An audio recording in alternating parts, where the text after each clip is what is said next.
continuar con nuestra serie de predicaciones aquí en lo que hemos estado desarrollando las últimas semanas respecto de lo que hemos denominado cultivar y la relación que existe entre el cristianismo y el trabajo. Así que vamos a, sin mayor preámbulo, dar lectura a el libro de Romanos capítulo 13. Dice la palabra del Señor: todos deben someterse a las autoridades públicas, pues no hay autoridad que Dios no haya dispuesto. Así que las que existen fueron establecidas por Él. Por lo tanto, todo el que se opone a la autoridad se rebela contra lo que Dios ha instituido. Los que así proceden recibirán castigo, porque los gobernantes no están para infundir terror a los que hacen lo bueno, sino a los que hacen lo malo. ¿Quieres librarte del miedo a la autoridad? Haz lo bueno y tendrás su aprobación, pues está al servicio de Dios para tu bien. Pero si haces lo malo, entonces debes tener miedo. No en vano lleva la espada, pues está al servicio de Dios para impartir justicia y castigar al malhechor. Así que es necesario someterse a las autoridades, no solo para evitar el castigo, sino también por razones de conciencia. Por eso mismo pagan ustedes impuestos, pues las autoridades están al servicio de Dios, dedicadas precisamente a gobernar. Paguen a cada uno lo que corresponda. Si deben impuestos, paguen los impuestos. Si deben contribuciones, paguen las contribuciones. Al que deban respeto, muéstrenle respeto. Y al que deban honor, ríndanle honor.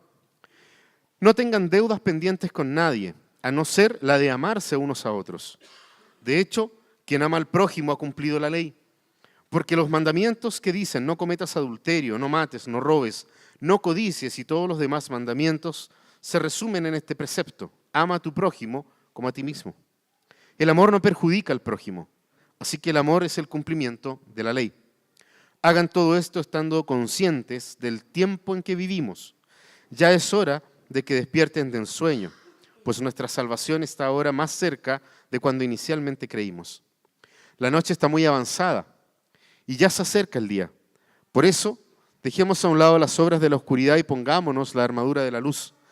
Vivamos decentemente como a la luz del día, no en orgías y borracheras, ni en inmoralidad sexual y libertinaje, ni en disensiones y envidias. Más bien, revístanse ustedes del Señor Jesucristo y no se preocupen por satisfacer los deseos de la naturaleza pecaminosa. Oremos al Señor. Padre Celestial, damos gracias a ti por tu palabra, damos gracias porque nos permites también acercarnos a ella, Señor, con confianza y sabiendo de que tú has preservado tu palabra y que ella, Señor, siempre será, porque siempre lo ha sido, viva y eficaz en nuestras vidas. Señor, dispón nuestra mente y nuestro corazón, aliméntanos, Señor, por medio de ella, y que podamos también a través de ella entender y conocerte más a ti, para poder darte a conocer mejor a los que aún no te conocen. Oramos en los méritos de Jesús. Amén.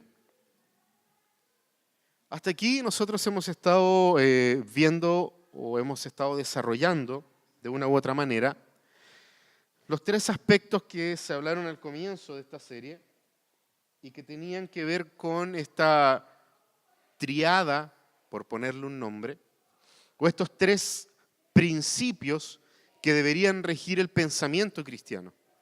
¿En qué sentido? Nosotros sabemos y proclamamos y defendemos la idea de que Dios nuestro Señor creó, o sea, hay una creación, que esta creación a través del hombre, a través de la hechura máxima y principal de Dios que fue el hombre, para ponerlo, ¿cierto?, en este huerto y disfrutar de las bondades de Dios, pecó, faltó a Dios, estamos frente a la caída. Y en tercer lugar, cómo Dios establece y entrega lo necesario para que los que creen en Él puedan reconstruir y puedan de una u otra forma traer a redención, ser partícipes con Él, seguir trabajando con Dios, pero ahora en la redención de todas las cosas. ¿Ya? Estas tres ideas ustedes siempre las van a encontrar en la tradición reformada: creación, caída y redención. Estas tres cosas son importantes y son buenas tenerlas siempre en mente porque nos ayudan a justamente poder tener una idea general o un panorama general de la Biblia. La Biblia nos habla de estas tres cosas. Y en particular, la predicación de hoy día está relacionada ya con la tercera parte. Si bien es cierto, la semana pasada estuvimos frente a lo que la palabra de Dios nos traía, en lo que de una u otra manera nos muestra cómo podemos nosotros comenzar el trabajo de restauración, comenzar el trabajo de redención.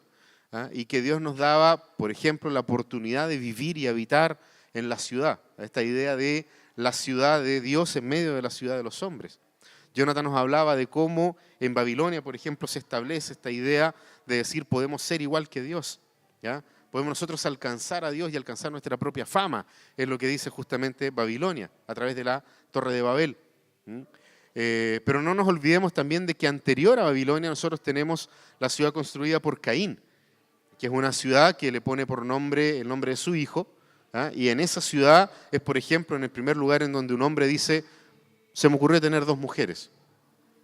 Entonces van en contra del carácter de Dios. ¿Cómo nos muestra Dios que a pesar de que Él bendice a Caín y no le quita la vida, sino que lo protege, y tal vez esa ciudad debió haberse llamado Dios es mi protector, Dios me perdonó, Él transforma a través de estar centrado en sí mismo y quiere trascender en la historia poniéndole el nombre de su propio hijo. Con eso simplemente la palabra de Dios nos va mostrando cómo el corazón humano, porque es un contraste con el hijo de reemplazo que le da Dios a Adán y a Eva, que tienen un hijo que también se llama, el hijo de ellos de él se llama Enos, después de Set viene Enos, que significan las dos cosas exactamente lo mismo, Enoc y Enos. Simplemente la idea por detrás es distinta. Mientras Enoc significa una especie de miedo, de temor, es una especie de estar frente a algo mayor que tú y por lo cual tú tienes temor. Enos significa exactamente lo mismo, es esta dificultad que hay frente a algo superior a ti. Tú te sientes entonces con una especie de temor, de reverencia frente a esto, pero la Biblia nos muestra súper claro que en la ciudad de Enoc se comienzan a desarrollar todas estas cosas humanas, llevadas por el pensamiento humano y llevadas por el humanismo, que algunos dicen, no, se manifiesta en el iluminismo. El humanismo se manifiesta en el huerto del Edén. En el iluminismo francés nosotros tenemos un remake del iluminismo, pero el hombre se comienza a mirar a sí mismo como parámetro de las cosas en el huerto del Edén.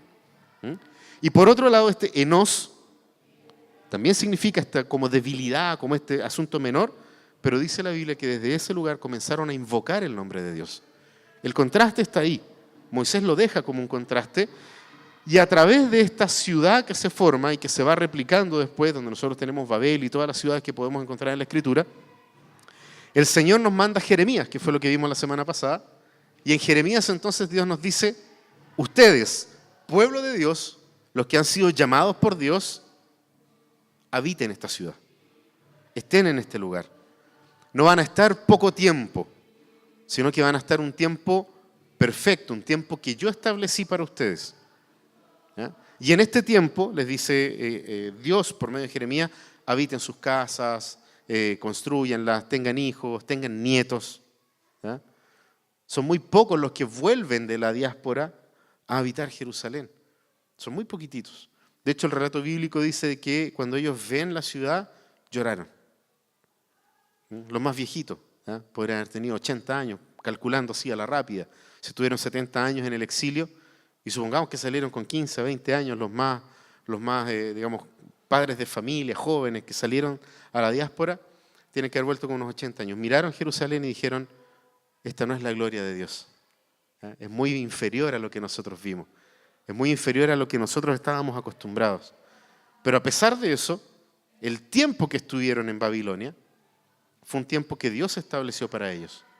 Ahora, la pregunta que surge frente a esta realidad es justamente cómo las personas y los seres humanos, los hijos de Dios, que hemos sido llamados por gracia, por Él, podemos nosotros establecer de una u otra forma, Pancho, habitar la ciudad de las cuales Dios nos permitió o nos está invitando a cultivar.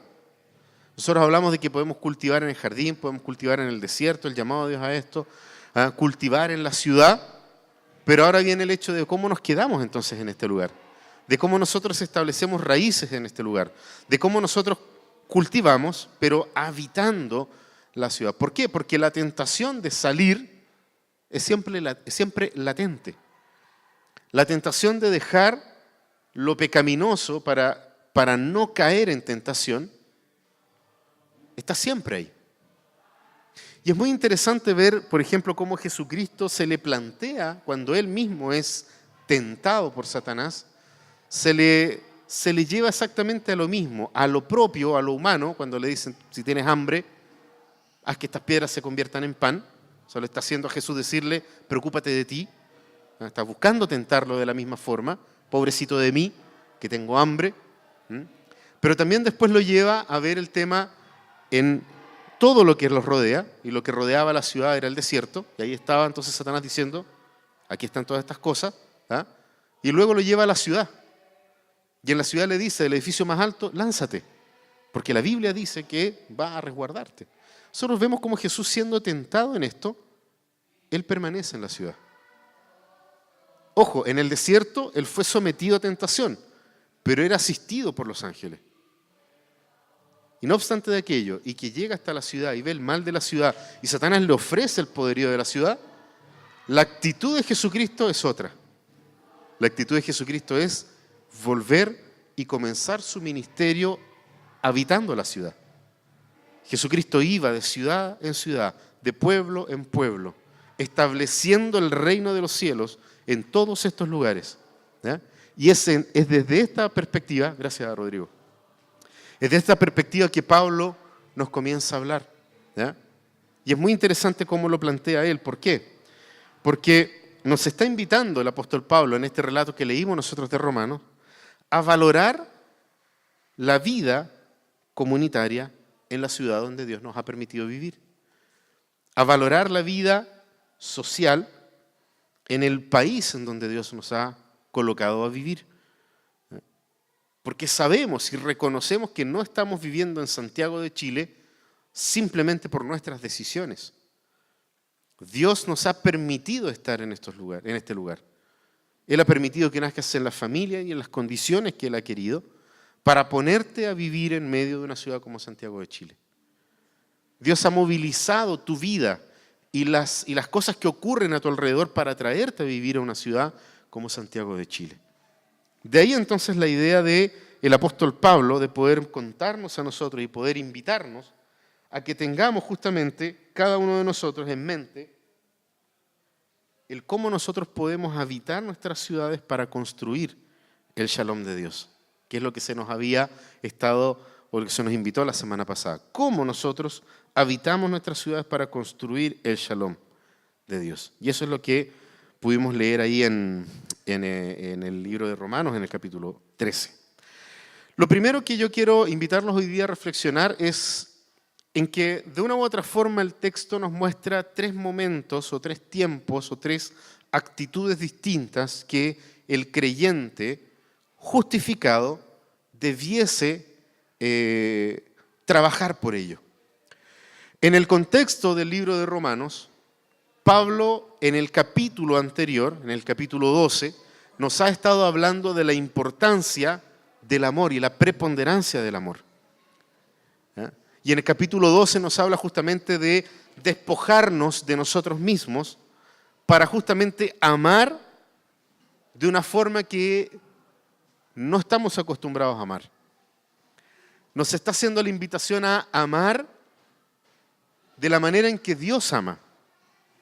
Y nos está haciendo la invitación de amar según el Espíritu Santo nos guía a amar. Y entonces cuando comenzamos a leer el capítulo 13, da la impresión de que Pablo está hablando de otra cosa. Da la impresión de que Pablo está hablando ahora, ¿por qué está hablando de política? ¿Por qué Pablo se pone a hablar ahora sobre sobre los deberes civiles? ¿Por qué motivo Pablo comienza a hablar de estas cosas, de los deberes civiles? Después habla sobre una especie de deberes sociales dentro de la misma ciudad, para terminar hablando de alguna especie de motivo o pureza en el Espíritu Santo. Da la impresión de que Pablo habla de cosas distintas. Pero si nosotros somos más cautos en nuestra lectura, ¿ah? Somos más apegados a lo que la palabra de Dios nos está diciendo, somos más cuidadosos en lo que Pablo está tratando de decirnos ahí, nos vamos a dar cuenta de que tiene todo que ver con el capítulo 12. Porque en el capítulo 12, Pablo de una u otra forma nos está haciendo un llamado a renunciar a nosotros mismos, que es justamente la esencia del amor cristiano. Es la renuncia a ti, es la renuncia a tus anhelos, es la renuncia a tus propios sueños, es la renuncia al yo en favor del otro, en favor del amor del otro. Y en particular aquí, Pablo nos está invitando entonces a cómo este amor, del cual él habló, del cual dentro del cuerpo de Cristo, la iglesia, nosotros tenemos que amar a los que son distintos de nosotros. Nosotros somos invitados a amar a los que tienen dones diferentes a nosotros. En cómo el cristiano, el creyente justificado es llamado a estas cosas. Cómo ese amor ahora se ve reflejado en el amor a las autoridades. Y con esas palabras, en el amor a las autoridades. Y aquí yo creo que de una u otra forma todos, independiente de la postura política que tú puedas tener, sobre todo por las edades que tiene la gran mayoría de los que está acá, ha estado en algunos momentos a favor del gobierno y en otros momentos en contra del gobierno de turno.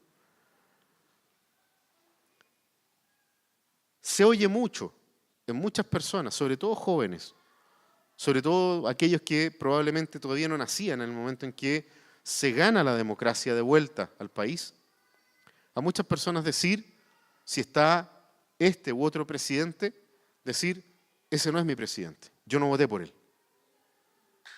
Como tratando de una u otra forma, decir, las cosas que haga o no haga no son problema mío porque yo no voté por esa persona, no me representa.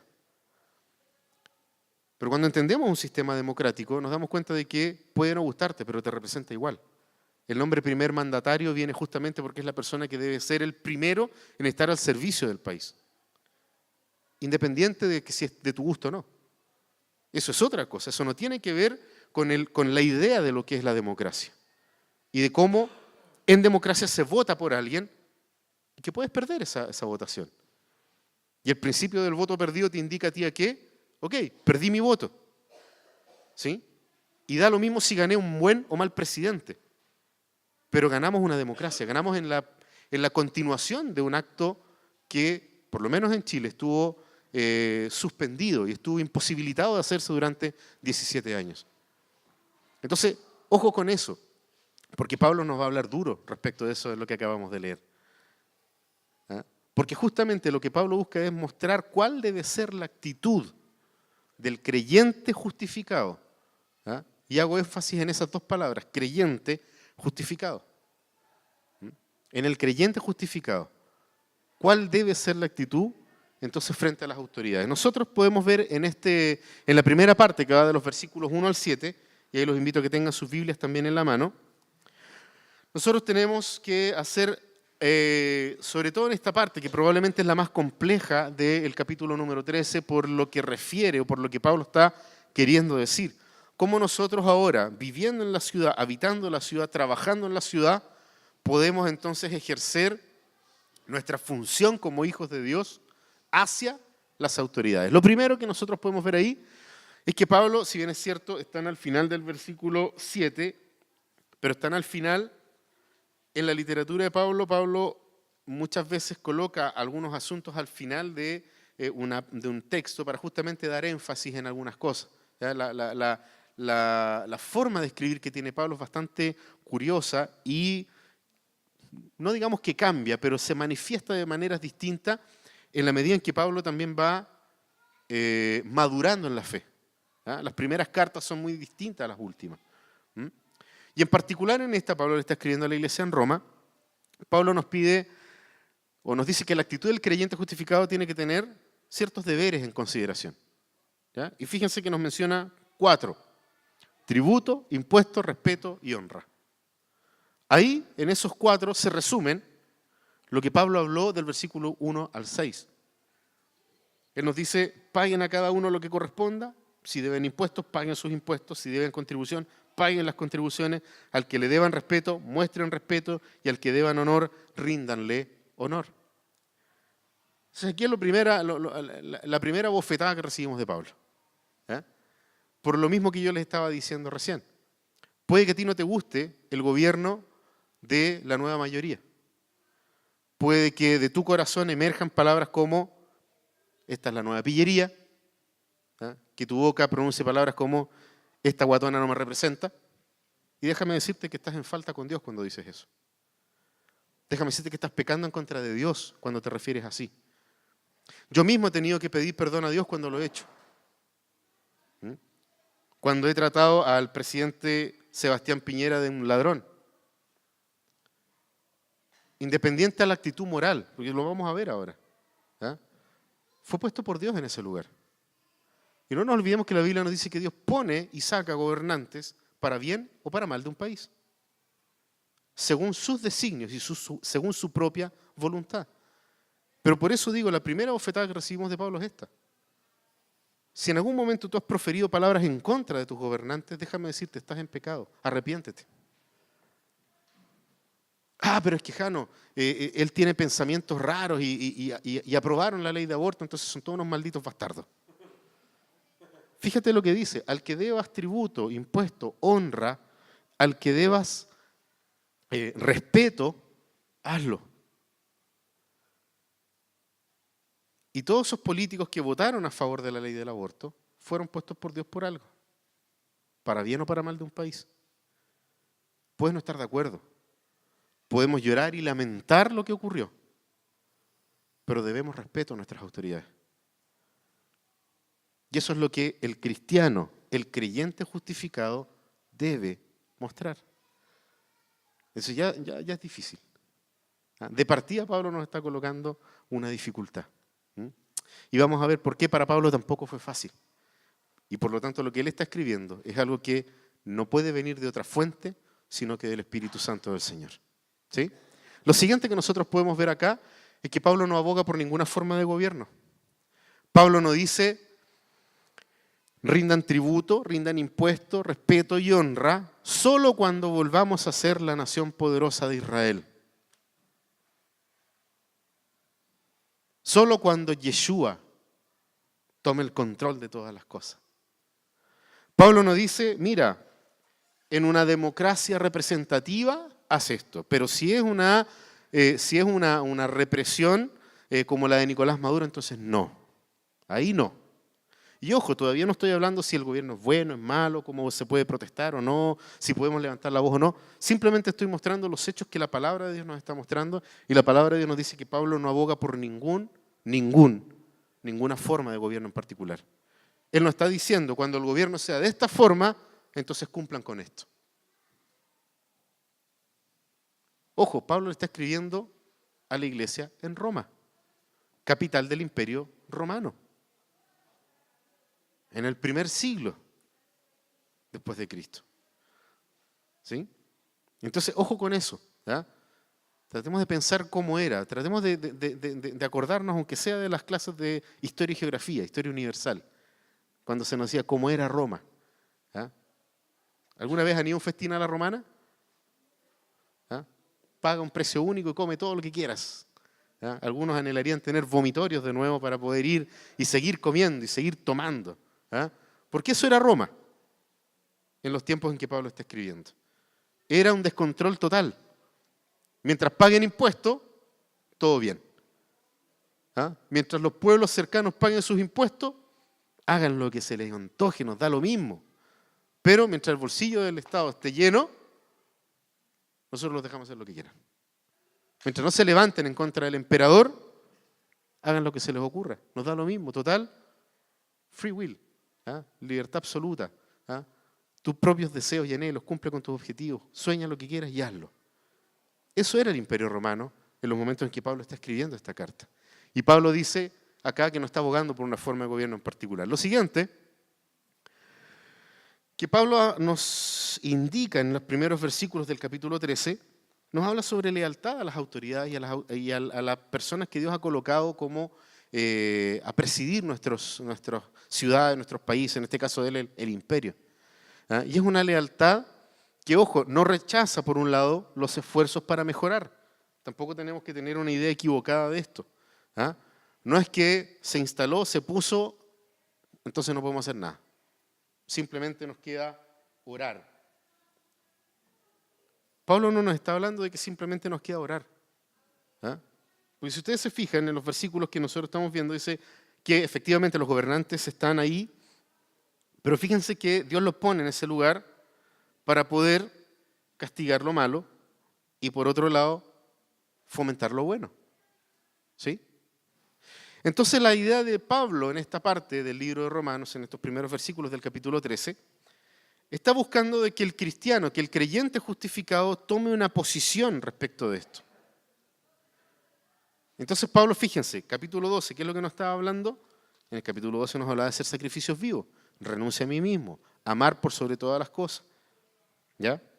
Y desde ahí entonces en adelante nos dice, renuncia a ti mismo para justamente poder someterte a la autoridad que Dios puso y ser leales a esa autoridad en todo lo que sea bueno. En todo lo que el gobierno de turno haga para el bien comunitario. En todo lo que las autoridades que están en este lugar desarrollen por un bien común, ahí deberías estar tú ayudando y mejorando estas instancias. ¿Te guste o no te guste el gobierno de turno? Porque es para la promoción del bienestar. Es para promover el bien común, el bien de todos. Si imagínate tú, cristiano creyente, justificado en Cristo, simplemente por el hecho de que no te guste el gobierno de turno, te abstienes de hacer el bien. También estás en pecado. Pero a su vez tampoco Pablo dice de que nosotros no podamos cuestionar las actitudes malignas del gobierno y las cosas que el gobierno está haciendo mal. Entonces fíjense cómo el cristianismo jamás podrá ser ni de derecha ni de izquierda, ni siquiera de centro. El cristianismo es una forma de pensamiento totalmente otra. Es una tercera vía absoluta. Porque va a buscar apoyar al gobierno de turno, te guste o no, en el bien común, en todo lo que eso signifique. Por eso paga tus impuestos, para que se puedan desarrollar acciones de bien, para que se puedan construir centros de atención médica, para que se puedan construir los hospitales, para que se pueda atender a las personas con necesidad, para que se puedan abrir los albergues en los momentos que nuestro país tanto conoce, que justamente cuando la naturaleza manifiesta de que está ahí presente. Por eso son importantes tus impuestos, tus contribuciones al gobierno. Cualquier llamado de cualquier lugar que diga dejen de pagar sus impuestos para afectar al gobierno es pecaminoso delante de los ojos del Señor. Porque tu obligación como creyente es cumplir para que el gobierno haga lo bueno. Independiente de que entre medio hagas cosas malas también con tus impuestos. Entonces ahí donde la voz de la iglesia se levanta y dice, esto no va en el favor del bien común. Esto no está caminando hacia el bien común. De ahí entonces las palabras podríamos usarlas, porque a veces se mal usan. ¿Ah? Palabras de pastores y personas que estuvieron antes que nosotros, sobre todo aquellas que tengan palabras como revolución, aquellas palabras que digan ir en contra de algo, es como las que más nos gustan. ¿Ah? Pero efectivamente ahí, recién ahí, es cuando nosotros podemos hacer nuestras las palabras que dicen, por ejemplo, de que nosotros podemos levantar nuestra voz o podemos ir en contra de lo que se está diciendo, en contra de lo que se está estableciendo, que podemos llegar a ser incluso, comillas, rebeldes en este sentido, cuando lo que se quiere hacer es el mal. De hecho, en el sistema de gobierno de la corona británica, cuando el Congreso existía, porque estas cosas han cambiado, ¿ya? Pero la idea inicial de esto era de que sí, el rey, porque sí lo veían las monarquías, el rey es representante de Dios en la tierra. ¿Ya? Esa es la forma que había de ver la monarquía. ¿Y el Congreso para qué entonces existe? Si el rey entonces es el monarca, puede hacer lo que quiera. No. Está dispuesto el Congreso en ese lugar, el rey puede hacer todo lo que quiera y nadie le va a decir que no mientras sea para el bien común. El rey tiene libertad para hacer el bien. Pero el Congreso tiene la obligación de frenar al rey cuando el rey quiere hacer lo malo. Así surgió la idea, por lo menos en Inglaterra. En la corona británica surgió de esta manera. Va a existir este organismo para frenar al rey cuando el rey quiera hacer lo malo. De hecho, los que han estado estudiando la confesión de fe lo saben bastante bien. El rey dice, vamos a plegarnos nuevamente a la Iglesia Católica Romana. Dijo el rey Felipe I, creo que fue. ¿Sí? Los que están estudiando, que me corrijan, por favor. ¿Y qué es lo que dice el Congreso? A ver, compadre, espérese. Usted no va a hacer lo que quiere en este sentido. Nosotros no nos vamos a someter de nuevo a Roma.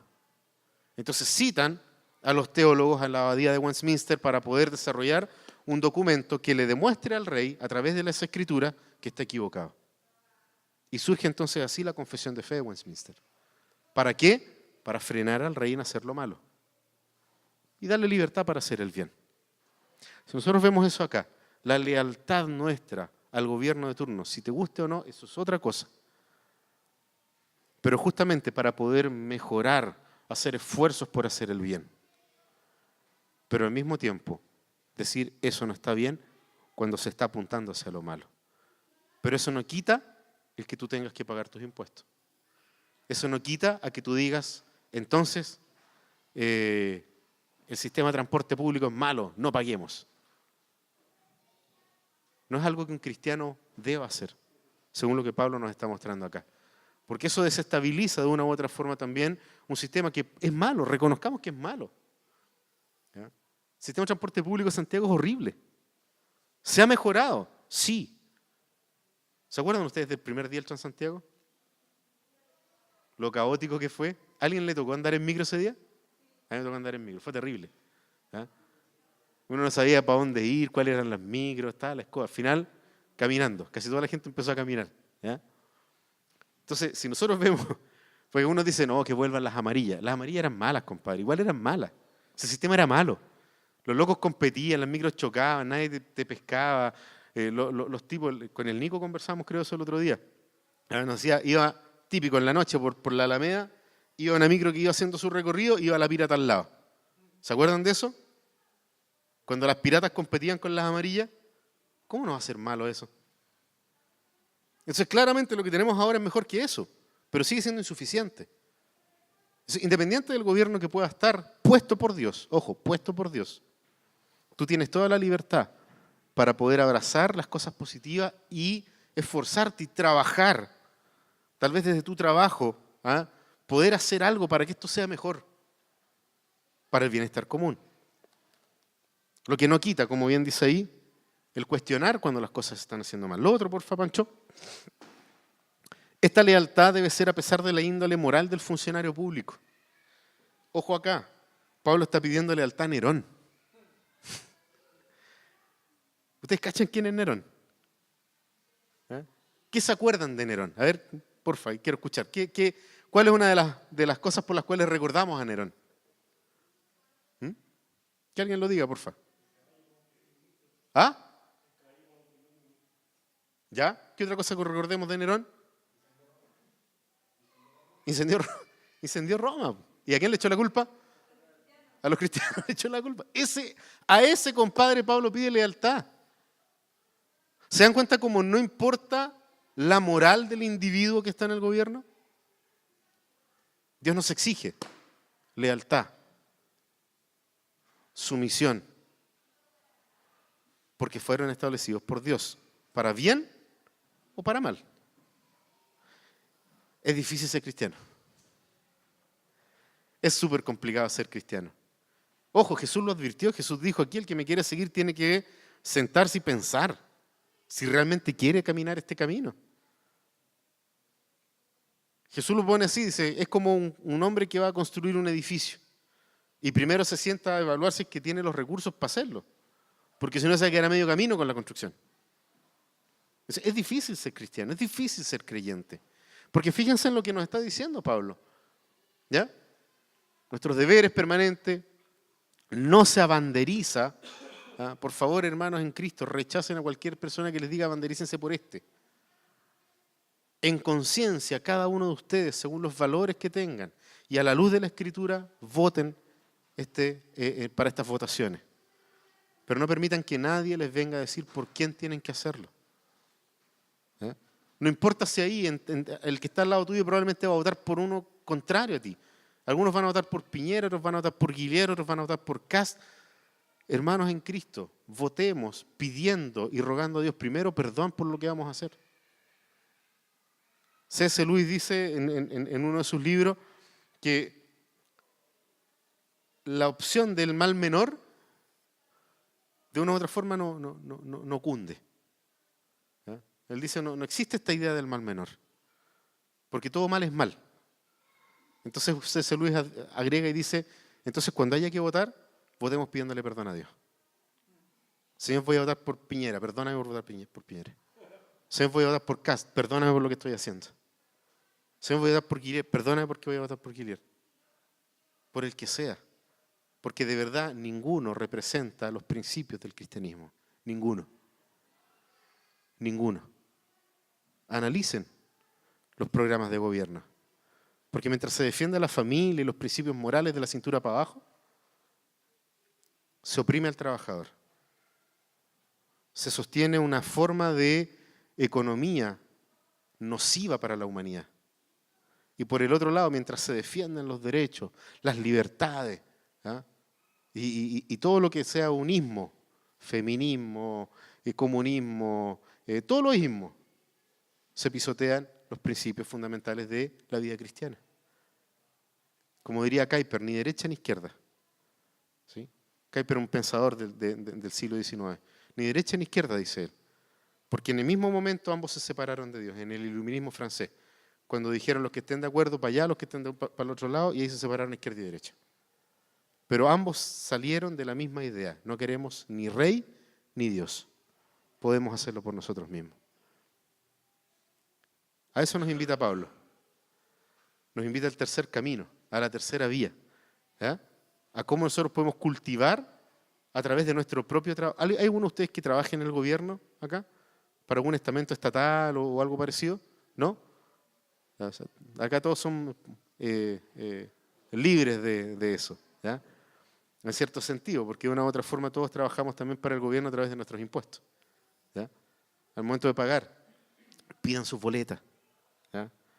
Pidan la boleta. ¿Sí? La tomboleta. ¿Alguien se acuerda de la tomboleta? Ahí se me cayó el carnet, pero así ya.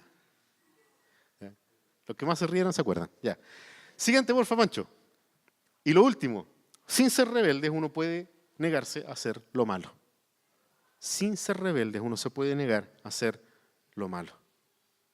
¿Ya? Y aquí simplemente no es el tema, pero aprovecho también de puntualizarlo. Fíjense, hermanos, que el hecho de resistir la autoridad, Pablo dice ahí, es resistir a Dios. Nuestras autoridades han promulgado una ley terrible.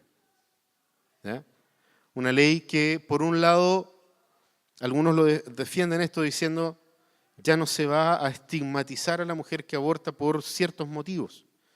¿Ya? Ya no va a ir a la cárcel una mujer que ha abortado por este motivo en particular. Y eso nosotros podríamos decir de alguna u otra forma, oh, eso es bueno. ¿Ya? Nos está penalizando esto.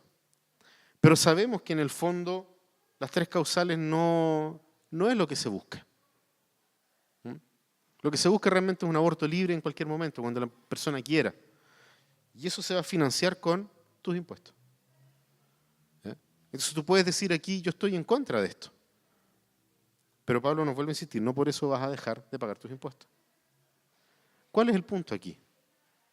Hay una historia en la Escritura, y no es solo una, hay varias que se refieren más o menos a la misma idea. Pero simplemente le cito a Daniel, porque probablemente para muchos es más familiar.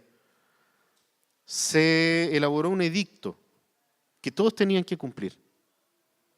Y el rey mismo pidió de que a Daniel y a sus amigos se les alimentara con cierto tipo de comida.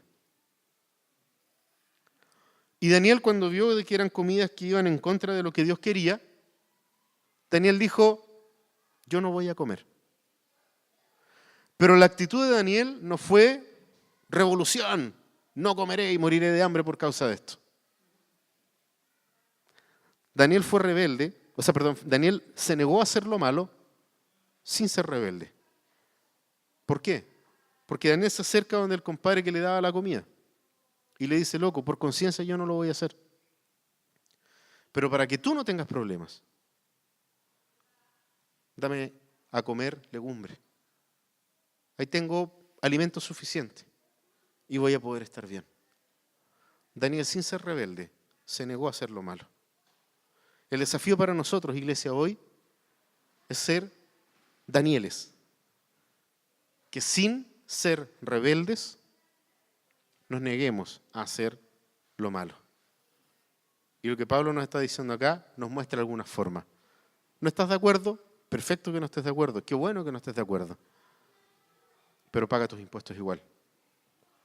Y como dice en otro lugar también la Escritura, ora por tus autoridades. Clama por ellas. ¿Cuántos ya están orando por el próximo presidente o presidenta? ¿Cuántos de ustedes lo están haciendo? ¿Cuántos de nosotros estamos doblando nuestras rodillas por eso? ¿Cuántos de nosotros estamos clamando al Dios del cielo para que Él tome el control de nuestro país? Sabemos que lo tiene, pero el acto de clamar a Dios nos invita a trabajar con Él. En medio de una política corrupta, en medio de lo difícil que es cultivar viviendo en la ciudad y tratar de construir la ciudad de Dios en medio de la ciudad de los hombres. Pancho, porfa. Las otras dos cosas que nosotros podemos... Perdón. Antes que pasemos al punto número 2, ya que son cortitos los últimos 2 puntos. Me quise meter mucho en esto porque es un tema bastante contingente, ¿ya? El tema político. Cómo el cristiano, a través de su trabajo, también opera políticamente, ¿ya? Pero ojo aquí, nosotros a veces tendemos a ver lo secular, comillas, como poco espiritual, ya lo hemos dicho. El trabajo secular lo vemos como poco espiritual, ¿ah? Y como hemos visto en esta serie de predicaciones que no es así. ¿Ah? Que tu trabajo, lo que tú desarrollas en tu trabajo es tan espiritual como orar. Aquí el pago de impuestos es tan espiritual como orar también. El pago de tus impuestos, el respeto a las autoridades es tan espiritual como venir el domingo y cantar al Señor. El hecho de que tú pagues, como bien dice el apóstol Pablo acá, tus contribuciones, tus impuestos, tu respeto y tu honor a las autoridades es tan espiritual como servirnos la cena del Señor. Ojo con eso. El apóstol Pablo nos está invitando a eso. Nos está diciendo, sean espirituales en todo. Así como hemos visto en el trabajo. Y nos ha quedado sumamente claro respecto de eso. Pero todos estos otros aspectos que tienen que ver con la vida política también son igual de espirituales. Votar es tan espiritual como alabar al Señor. Participar en una junta de vecinos es tan espiritual como disponerte a servir en tu iglesia local. Participar de instancias, de organizaciones que defiendan derechos, ¿ya? Sin meter la cuchufleta por el otro lado de otro tipo de cosas. Aquellos que están trabajando en las cárceles, a propósito de lo que orábamos recién. No, es que no estoy de acuerdo que son pentecostales. Fíjate que es tan espiritual como hacer aquí, en la casa de Dios, en el lugar donde te congregas, hacer oraciones al Señor. El pedir la boleta al vecino del almacén de la esquina es igualmente espiritual. Porque todo lo que trabaja Dios por detrás, Él lo está disponiendo. Él lo ha puesto. Él lo ha establecido así. Pero Señor, estamos yendo a una debacle moral en nuestro país. No importa, yo quiero que así sea. Para que la iglesia se levante con aún mayor fuerza. Y no nos olvidemos de un pequeño detalle que a veces se nos olvida. Nosotros fuimos llamados a proclamar y anunciar el Evangelio de Jesucristo en nuestro país. Voy a poner pentecostal aquí a propósito de todos los días en culto pentecostal. ¿Cuántos dicen amén a eso? ¿Eh? Dios nos llamó a predicar y anunciar a Cristo, el reino de los cielos en la tierra. ¿Y saben una cosa? En Hechos 1:8 aparece eso. Vayan y anuncien esta buena noticia. Háganlo. Y la iglesia se quedó. Y si no lo hizo por Hechos 1:8, lo va a hacer por Hechos 8:1, donde la persecución a la iglesia comenzó. Y fue la persecución la que sacó a la iglesia de las cuatro paredes. Fue la persecución a la iglesia lo que permitió que el evangelio glorioso de Jesucristo se expanda por todo el planeta. Yo de repente miro la situación actual de Chile y digo, se viene. Se viene. ¿Qué cosa se viene? Un avivamiento de la iglesia. Pero ese avivamiento tiene que venir tomado del conocimiento de la palabra de Dios, si no, no sirve de nada. Entonces, si Dios te tiene hoy día sentado acá, es porque te está capacitando. ¿Para qué? Para la persecución de la iglesia.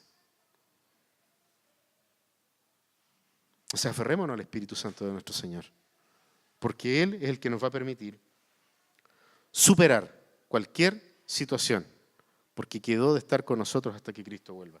Ahora sí, Pancho, lo segundo. Dale. El punto número 2 tiene que ver con la actitud del creyente justificado hacia los vecinos. Y eso nosotros lo vemos del versículo 8 al 10. Fíjense que Pablo aquí vuelve a retomar el tema del amor, que había hablado ya en el capítulo 12. El cristiano, de una u otra forma, lo que debe rescatar de esto hacia los demás, hacia el prójimo, hacia el vecino, ese vecino que no te deja dormir por el carrete en la noche, el día sábado para el domingo, y llegáis el domingo acá con sueño. Si es que no eres tú ese vecino.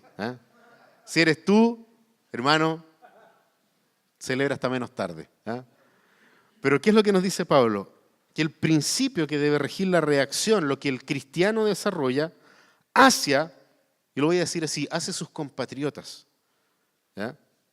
Y no necesariamente compatriota en el término chauvinista, en el sentido chauvinista de compatriota, sino que todos los que conviven contigo en este mismo país. Eso incluye a los extranjeros. A la gente que convive contigo en este país es el amor.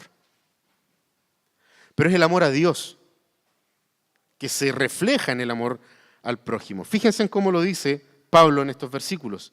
Dice, no tengan pendientes deudas con nadie. No le deban nada a nadie, excepto la de amarse unos a otros. Es cuático como lo dice. Es interesante como lo dice. Porque dice, paguen todas sus deudas, pero no se cansen de pagar amor. ¿Cuántos de ustedes han soñado con saldo cero ahí en las deudas? Que digáis cero. Y viene el acto posterior de romper las tarjetas de crédito como un acto de violencia en contra del sistema. Lo hice. Hay una deuda que jamás vas a terminar de pagar. Y es la deuda... No, el CAE sí, se puede. Esa le duele a la PAME. Es posible pagar el CAE, hermanos. Pero Pablo acá nos está diciendo que hay una deuda que nosotros jamás deberíamos dejar de pagar, que es la deuda del amor. El amor al prójimo. No se cansen de hacer eso. No hay necesidad de hacerlo. Y es muy interesante cómo él lo plantea, porque al final de cuentas nosotros debemos trabajar para satisfacer la deuda del amor, porque no es fácil amar. Entonces sí hay un esfuerzo. De repente nosotros decimos, no, cero esfuerzo, aquí todo es gracia. No, mi hermano, aquí hay que trabajar por las cosas que te cuesta hacer, como amar al prójimo. Porque es duro, es difícil. Y se trabaja de dos formas, activa y pasivamente. Activa es cuando tú vas y haces lo que debes hacer por tu prójimo. Pasivamente es clamando a Dios pidiendo, dame amor porque no lo tengo. No tengo amor por mi prójimo, dámelo tú. Acto seguido, voy y lo hago. No importa que no esté convencido de eso. Pero el hacerlo te va llevando justamente a poder hacerlo con gozo y con alegría. En el amor se cumple la ley. Y es interesante esto. Hay un autor, Erdmann, que dice que el amor es el cumplimiento de la ley y la ley es la base del Estado. Interesante cómo lo pone él. Fíjense, lo repito. El amor es el cumplimiento de la ley y la ley es la base del Estado. O sea, él nos está diciendo, amando a tu prójimo, estás amando al Estado. Estás amando todo lo que se desarrolla dentro de lo que se denomina Estado. Y tiene sentido, porque fíjense en cómo lo plantea Pablo acá. Después, él dice, el amor no perjudica al prójimo. Así que el amor es el cumplimiento de la ley. No cometas adulterio, no mates, no robes, no codicies, y todos los demás mandamientos se resumen en esto. Entonces un cristiano comprometido con Dios, un cristiano, un creyente justificado, tiene esa facultad de poder construir, trabajar en pos del Estado, haciendo el bien, amando, no robando, no codiciando, mucho menos matando. ¿Se dan cuenta cómo Pablo? Me gustó cómo lo dijo este teólogo, Erdmann. El amor es el cumplimiento de la ley y la ley es la base del Estado. Si tú amas, entonces estás en la base del Estado. O sea, ¿podemos nosotros transformar el Estado a través del amor? Absolutamente. Porque tal vez no vamos a lograr un cambio total, porque eso lo va a lograr Cristo, nadie más. Pero de aquí a que Cristo vuelva, es nuestro trabajo transformar las cosas. Entonces pidámosle al Señor esto también, pidámosle poder cumplir con esta actitud del creyente justificado que Pablo nos está pidiendo, porque no es imposible, por algo está ahí, por algo Dios lo colocó. Entonces fíjense, ¿cómo nosotros lo vemos ahora? ¿Cómo cultivamos en la ciudad? Primero, con nuestra actitud hacia las autoridades. Segundo, con nuestra actitud hacia nuestra gente, hacia nuestros hermanos, nuestros vecinos, hacia la gente que vive con nosotros en nuestro país, hacia nuestros coterráneos, hacia la gente que viene a vivir y a buscar oportunidades a nuestro país. Y lo tercero y último que dice Pablo, cómo habitar nuestras ciudades para construir el shalom, es la actitud que nosotros tenemos como creyentes justificados hacia nuestro Señor Jesucristo. Fíjense que Pablo lo plantea de la siguiente manera. Desde el versículo 11 al 14, él dice, hagan todo esto, lo que ya nos habló, el respecto de la actitud del creyente hacia las autoridades, de la actitud del creyente hacia el prójimo. Hagan todas estas cosas conscientes del tiempo en el que vivimos. Ahí Pablo le está hablando de Nerón. Hagan estos conscientes de que el gobierno probablemente no es el mejor, pero háganlo igual. Háganlo probablemente en medio de esta dificultad que tenemos ahora moral, sobre la cual podemos rasgar vestiduras y echarnos encima ceniza, pero háganlo igual. No dejen de hacerlo. ¿Ya? Es interesante porque justamente esa palabra hagan todo esto está en el griego en una forma verbal que es permanente. Es una forma verbal que nos dice estén haciendo. Es como una especie de gerundio. Háganlo constantemente, no importa el tiempo en el que están. Háganlo conscientes del tiempo. Ya es hora de que despierten del sueño. Pues nuestra salvación está más cercana de lo que inicialmente nosotros pensamos. Fíjense cómo dice esto, las cosas, los deberes de lealtad, los deberes de amor, eso hagan. Eso es lo que está diciendo Pablo. No importa la situación, eso hagan. Salir de toda indiferencia espiritual, porque la salvación es un hecho, dice Pablo. Cristo está cercano. Algunos incrédulos dicen, Cristo está cercano, el mensaje que yo vengo escuchando desde el primer siglo de la iglesia. Y probablemente Dios pueda demorar 5.000 años más en venir. Pero podemos seguir diciendo Cristo está cerca. Entre muchas cosas, por un pequeño detalle. Tú no sabes cuánta vida vas a tener en esta tierra. Y tu fin es inminente. Tu muerte es inminente. Mañana, en 10, en 20, en 30 años, tu muerte es inminente. Por lo tanto, el tiempo está cerca. ¿Se dan cuenta que cambia cuando lo vemos desde nuestra perspectiva? En la perspectiva de Dios podríamos divagar y decir, total, Dios puede venir quizás en cuánto tiempo más. El tema es que tú estás llamado. Y tú no sabes cuánto vas a vivir. Tú no sabes cuándo vas a vivir.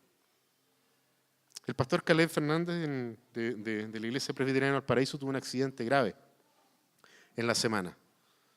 Los que pudieron ver las fotos de cómo quedó su auto, te preguntáis cómo sobrevivieron. Porque de verdad que fue un accidente complicado. Ellos están bien, gracias al Señor.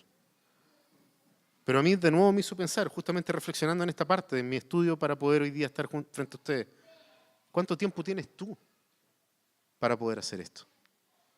Y nos damos cuenta entonces de que lo que dice Pablo acá, la hora de nuestra salvación está más cerca de lo que inicialmente nosotros pensamos. Porque nuestro tiempo es corto sobre la tierra. Fíjense que nos llama Pablo aquí a abandonar el modo de actuar de un mundo incrédulo, que se resiste a Dios, que se resiste a Cristo, para, como dice acá, revestirse justamente de este Cristo, para poder justamente llevar este mensaje y anunciar a Cristo. La actitud nuestra debe ser esa. Debe ser una actitud de saber de que Cristo está próximo a venir. Entonces, ¿cómo cultivamos finalmente nosotros la ciudad en la cual Dios nos permite estar? Nosotros cultivamos la ciudad con la actitud que tú tienes como creyente justificado frente a las autoridades, de lo cual hablamos extensamente hoy día. Nosotros cultivamos la ciudad en la cual Dios nos permite vivir por medio de la actitud del creyente justificado hacia tu prójimo. Y nosotros cultivamos la ciudad, el país en el cual Dios nos permite vivir, en el que nos permite desarrollarnos, en nuestra actitud como creyentes justificados hacia nuestro Señor Jesucristo. La invitación de Pablo está, en lo que tengas que pedirle perdón al Señor, hazlo, porque el tiempo está cerca, porque nosotros necesitamos vivir del modo en que podamos recibir con gozo a Cristo que viene por su iglesia. Los invito a que podamos orar. Padre Celestial, te agradecemos, Señor, por la oportunidad que nos das de acercarnos una vez más a tu palabra y por medio de ella pedirte perdón por las faltas, Señor, que tu palabra nos muestra que hemos cometido. Perdona, Señor, nuestras palabras en contra de los gobernantes que tú has establecido para nosotros. Perdónanos, Señor, cuando hemos hecho el mal hacia nuestro prójimo y perdónanos, Señor, cuando hemos tenido por tardanza tu venida. Y en la actitud, Señor, humilde de pedirte perdón por estas cosas, anímanos, Señor. Fortalece a tu iglesia, fortalece al pueblo tuyo, al cuerpo de Cristo, a que podamos, Señor amado, siempre tener la actitud de un hijo tuyo, viviendo a tu manera en medio de este mundo, honrando, Señor, y la actitud positiva frente a nuestras autoridades, con la actitud del creyente frente a nuestro prójimo y con la actitud que debemos tener, Señor amado, hacia ti, para finalmente entender de que todo lo que hacemos es tan espiritual como adorar tu santo nombre. Oramos, Dios amado, para que nos permitas seguir trabajando por el favor y el bienestar del shalom, la instauración del shalom en la tierra. Oramos los méritos de Cristo Jesús. Amén.